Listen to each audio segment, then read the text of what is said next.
Frozen pizzas. You ever thought much about these? Odds are you haven't. It's a meal designed to require the least amount of thought possible. Just grab it from the shelf, throw it in your oven, and boom. You have a meal that you really didn't have to work for. But I've been thinking more than the normal amount about frozen pizza since I saw this Reddit post about 2 years ago. This store is a Woodman's. It's a regional grocery chain known for their squeaky carts, tiled floor, and about 1 billion options. But I guess until I saw this video, I didn't realize how different our pizza aisles were from the rest of the country. Even in my local grocery store, there's almost an entire aisle dedicated to frozen pizzas, which I guess isn't normal. It's gotten me thinking, why do we have so many frozen pizzas here? Is Wisconsin the frozen pizza capital of the world? Hi, my name is Nathan Denzine, and I'm a reporter with like 6 awards, including this very fancy National Edward Murrow Award, so you can trust me.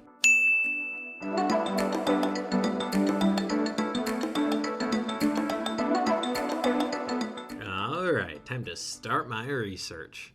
There's just always so much to learn about all these random topics.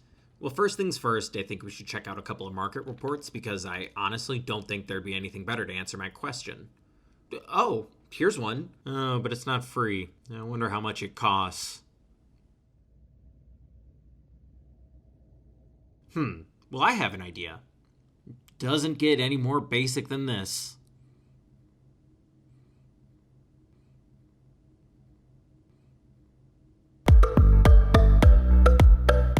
Well, since I don't bow down to our AI overlords, let's do some good old-fashioned learning. The story starts just after World War II as home freezers got cheap and were widely adopted by the American public. A new frozen food industry popped up, but it took time for that to catch on with Americans. In 1950, a guy named Joseph Bucci came along and filed the first patent for a method to make frozen pizza. He claimed to have solved the problem of the dough getting soggy as the other ingredients cooked by using an edible sealer made of tomatoes, mostly, on the crust. And he did, but his pizzas never really took off. Unfortunately, by 1954, when that patent was accepted, there were a whole bunch of other people who were using his method to make their own frozen pizzas, and those had really taken over local marketplaces. The first national brand came in 1960 when Rose and Jim Totina started making frozen pizzas in Minnesota. Are you guys hungry for some pizza? Oh. Take a bite, everyone, 'cause Totino's is quite a bite better.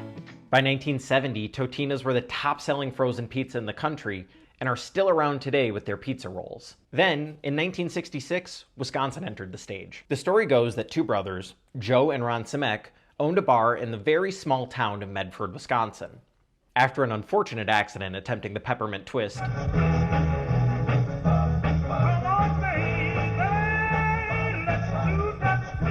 Joe was laid out in bed for a few weeks with a broken leg and got the idea to start serving frozen pizzas at their bar. He ended up buying 5 pizzas to taste test, and he and his wife and his brother's wife decided that all of them tasted bad. So the 4 of them got together and decided to make their own frozen pizza. Their creation?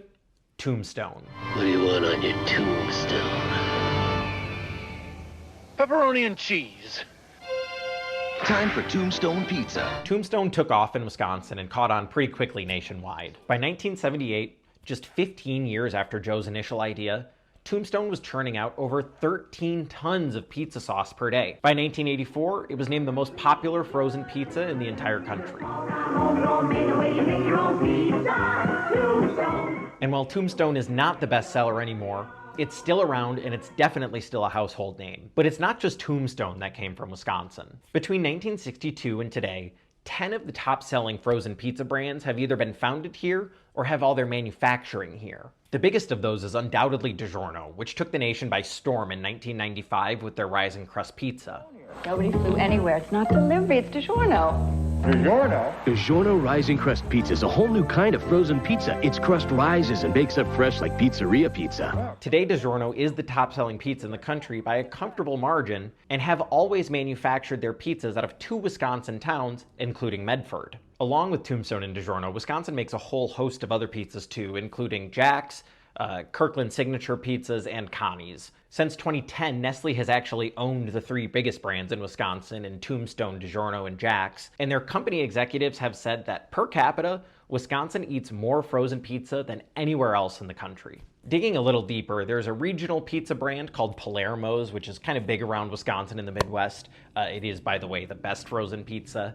Their executives have said that even on a city level, the city of Green Bay, Wisconsin, actually eats more pizza per capita, again, than Chicago. As to if we actually eat more pizza than the rest of the world, probably not, but it's hard to say. Now, this data is not exactly trustworthy, especially if you don't buy the $4,000 market report, but it seems that Norwegians eat about 3 times more pizza than the average Americans.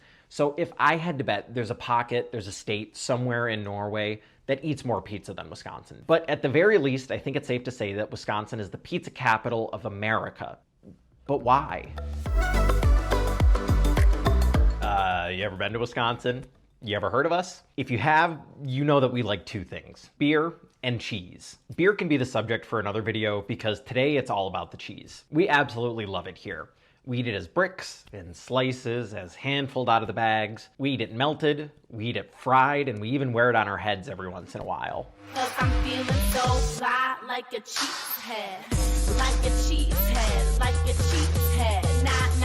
Now I'm feeling so fly, like a cheesehead. The cheese tradition in Wisconsin goes all the way back to the first settlers who came here from Europe back in the 1800s, including some from frozen pizza haven Norway. They quickly realized that this state was a good place to set up dairy farming operations, and farms all across the state started to pop up. When those dairy farms had extra milk left over, they ended up making it into cheese so that it would last longer, or they could sell it as a different product. But by 1841, somebody realized that that was a business, and the first cheese-producing plant in the entire state was formed. Today, Wisconsin absolutely dominates the domestic cheese market. Farmers here produced about 3.5 billion pounds of cheese in 2023. Second place California comes in with about 2.8 billion pounds of cheese made, and third place Idaho comes in with about 1 billion pounds of cheese made. No other state cracks 1 billion pounds. Producers here make about 600 different types of cheeses, and it's so serious that Wisconsin is the only state that requires a licensed cheesemaker on staff when any cheese is being made. A couple of fun side notes: my hometown of Lake Mills is actually home to Crystal Farms, which is one of the country's biggest cheese producers. And just about every year, Wisconsin hosts the World Cheese Competition, and I was actually lucky enough to go to that in 2021 and taste a couple of very delicious cheese curds. So that's all to say that cheese is a really big deal here. I mean, it's woven into the fabric of pretty much everything that we do as a state. And arguably, the most important part of a pizza is the cheese. According to Nestle, all the mozzarella cheese for their biggest 3 pizzas, Jack's, Tombstone, and DiGiorno, all come from Wisconsin, as do many of the other ingredients. And if daily pizza sauce batches were about 13 tons back in 1978, you can only imagine how much cheese is needed to produce all of those pizzas in 2025. Executives at the regional brand Palermo's have said that the state is perfectly set up for pizza manufacturing, with the tons and tons of farmland and the already established food processing plants. In an interview with a local newspaper, a Palermo's executive said, quote, "Looking back, we couldn't have picked a better place. It's like a mecca of pizza in Wisconsin. And by the way, Frozen Pizza Mecca is a way cooler title than Frozen Pizza Capital of America." So I guess the big conclusion that we can draw here is that Wisconsin is probably not the pizza capital of the world, but it definitely is the pizza capital of America. So take that, Google AI, I got a slight correction for you. Wisconsin has always produced a lot of frozen pizzas, and it's likely to continue to produce a lot of frozen pizzas unless our manufacturing crumbles or our farms all go poof. And I couldn't really find a good place to put this anywhere else in the video, so we're just gonna do a quick little rapid fire of where every state stacks up kinda in this debate. So my count, which is in no way scientific, counts about half of the national brands here in Wisconsin. That includes DiGiorno, Tombstone, and Jack's, like we already talked about, Connie's and Kirkland, which were also mentioned, plus Midwestern regional brands like Palermo, Roma, Orv's, and Latza Matza that you might know if you're in the Midwest. California and Kansas are pretty much tied for second and third place here. California has Trader Joe's Pizzas and California Pizza Kitchens, and Kansas has Red Baron and Freshetta. There's a few other states here that pretty much deserve a mention because they have one really big national brand there. Michigan has Newman's Own. Ohio has Totino's, obviously, even though they don't make frozen pizzas anymore, they're still a pizza company. And Oregon makes Amy's. So yeah, thanks for listening to me talk about frozen pizzas.